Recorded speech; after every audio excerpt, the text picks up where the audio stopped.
अगर मैं आपसे कहूं कि आईपीएल की ट्रॉफी आप फाइनल जीत कर नहीं उठाते, बल्कि कुछ लोग होते हैं जो कि आईपीएल का फाइनल ऑक्शन में ही जीत लेते हैं। अरे हाँ, कुछ इसी तरीके से वापस से बन चुकी है आपकी आरसीबी की टीम। आरसीबी जो कि आईपीएल के ऑक्शन के अंदर बहुत ज्यादा पैसे लेकर नहीं आई थी, लेकिन भाई साहब इतनी खतरनाक टीम बना ली है कि अभी आप देखोगे ना तो आपके होश उड़ जाएंगे।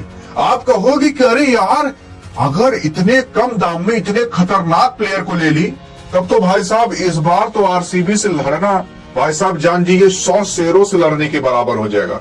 चाहे बॉलिंग ले लो, चाहे आप ऑलराउंडर को ले लो, चाहे टॉप ऑर्डर के बैट्समैन को ले लो, चाहे मिडिल ऑर्डर, किसी को भी ले लोगे ना, आपको कहीं कमी दिखेगी नहीं। और गारंटी देता हूं आपको कि आप एक बार कमी निकाल कर दिखाना।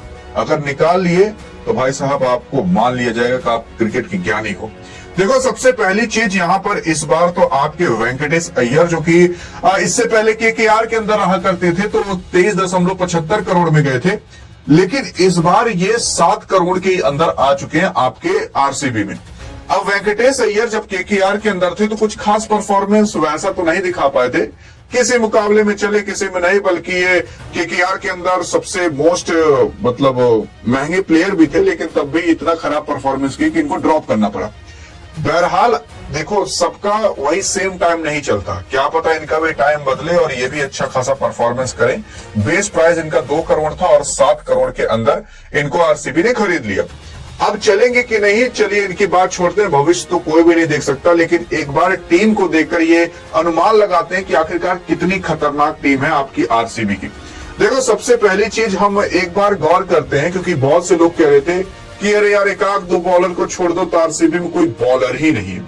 अब एक बार सुनिए कि अगर भारत के पेशर गेंदबाज को देख लोगे जो कि फास्ट बॉल फेंकते हैं, भाई साहब वो कितनी खतरनाक मतलब इस टीम की प्लेइंग 11 या फिर इस टीम का कितना खतरनाक बॉलिंग हो जाएगा।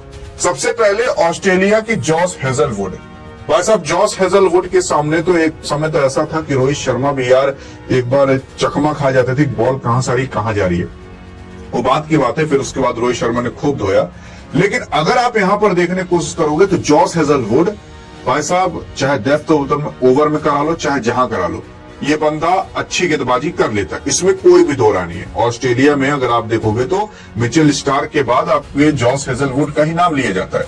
और हाँ, पिछली बार आईपीएल की ट्रॉफी जिताने में भी जॉस हेजलवुड का काफी बड़ा योगदान था और इस बंदे ने काफी बड़ा योगदान दिलाया भी था, तो इसमें तो कोई दो राय नहीं है कि ये तगड़ा है। फिर उसके बाद आपके स्विंग के भी बादशाह भुवनेश्वर कुमार है, भाई साहब इनसे भी कोई टक्कर नहीं ले सकता। फिर उसके बाद इस बार आपकी जो आरसीबी की टीम है उसने इस बंदे को खरीद लिया।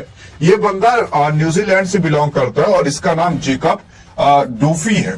असल में ये न्यूजीलैंड का खिलाड़ी है, आपने इसका नाम जल्दी नहीं सुना होगा। और आप शुक्र मनाइए कि केवल 2 ही करोड़ के अंदर आरसीबी ने ले लिया। अब मैं आपको बताना चाहता हूं इसके बारे में एक फैक्ट। असल में पूरी दुनिया में जब आईसीसी की रैंकिंग जारी होती है और उसके अंदर ये सारी चीजें लिखी रहती है ना कि अभिषेक शर्मा T20 के नंबर 1 प्लेयर हैं, हार्दिक पांड्या T20 के नंबर 1 ऑलराउंडर हैं, वैसे ये बंदा आईसीसी के रैंकिंग के अंदर नंबर 2 पर बॉलर में आता है, यानी कि बॉलिंग के अंदर पूरे वर्ल्ड में ये दूसरे नंबर पर है।